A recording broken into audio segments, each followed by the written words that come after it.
ഗോവിന്ദേട്ടാ, രക്ഷപ്പെടാൻ പ്രയോഗിച്ച അടവാണെങ്കിലും പാവം അവൻ ഒരുപാട് തല്ലുകൊണ്ടുമല്ലേ. ആ സമയത്ത് അല്ലാണ്ട് ഞാൻ എന്താ ചെയ്യാ? അല്ല, അവൻ എന്റെ അവസ്ഥ മനസ്സിലാവും. ചേട്ടനെന്താ ആലോചിക്കണേ? അവന്റെ സ്ഥാനത്ത് ഞാൻ എന്നെ ഒന്ന് ആലോചിച്ചു പോയതാ.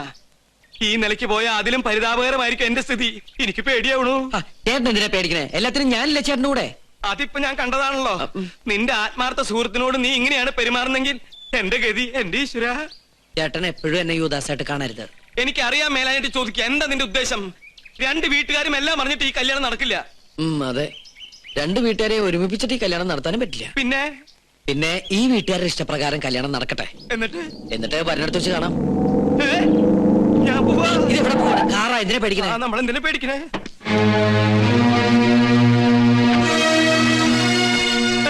നിന്റെ വാപ്പ. ഹായ് ബാപ്പ. നിന്റെ വാപ്പാന്ന്. ബാപ്പ മാത്രല്ല ഉമ്മ.